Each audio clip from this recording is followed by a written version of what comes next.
कभी कभी एक छोटी सी मुस्कान, एक मासूम सी आंखों की चमक पूरी दुनिया को बदल सकती है।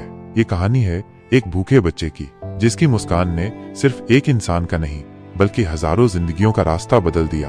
बारिश की बूंदें टीन की छत पर गिर रही थीं।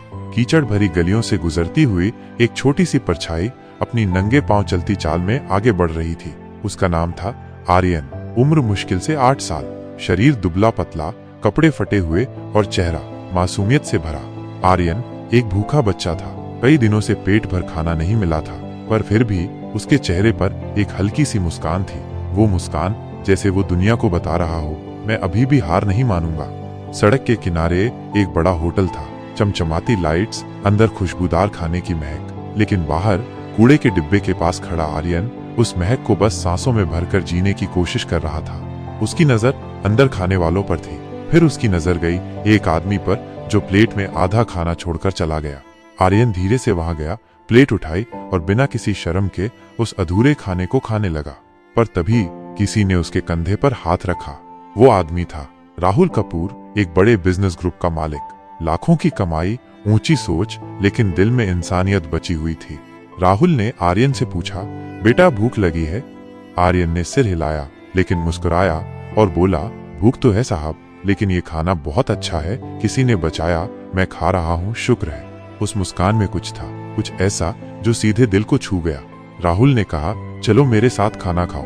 आर्यन बोला, अगर आपने पैसे दिए तो मैं खाना खा लूंगा, पर यूं ही नहीं, मैं आपके जूते पॉलिश कर सकता हूँ। राहुल एक पल के लिए चौंक गए और बोले, तुम जैसे बच्चे ही असली हीरो होते हैं। राहुल ने उसे अंदर बुलाया।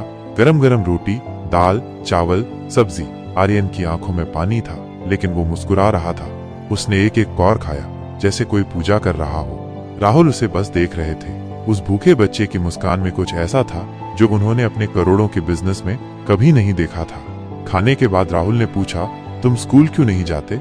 आर्यन बोला, स्कूल तो देखा है साहब, बाहर से बहुत बड़ा होता है, पर अंदर जाने के लिए पेट भरना पड़ता है। राहुल को लगा जैसे किसी ने उनकी आत्मा को झकझोर दिया हो।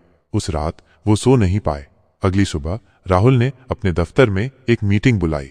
उन्होंने कहा, हमें CSR में बदलाव करना होगा। अब से हम हर साल 100 बच्चों की शिक्षा, भोजन और जीवन का जिम्मा लेंगे, और ये पहल शुरू होगी आर्यन से।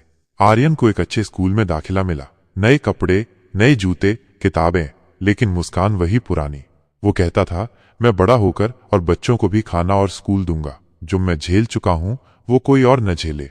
समय बीत गया। 10 साल बाद वही आर्यन अब एक पढ़ा लिखा नौजवान बन चुका था। उसने स्माइल फॉर ऑल नाम से एक NGO शुरू की, जो हजारों भूखे बच्चों को खाना, शिक्षा और सहारा देती थी। उसने एक इंटरव्यू में कहा, मुझे सिर्फ एक आदमी ने खाना नहीं दिया था, उन्होंने मुझे इंसानियत दी थी, और वो मुस्कान जो मैंने भूखे पेट में दी थी, आज वही हजारों चेहरों पर है। एक दिन आर्यन ने अपने NGO के उद्घाटन समारोह में राहुल कपूर को मुख्य अतिथि के रूप में बुलाया। मंच पर आते ही उसने राहुल के पैर छुए। राहुल की आंखों में आंसू थे।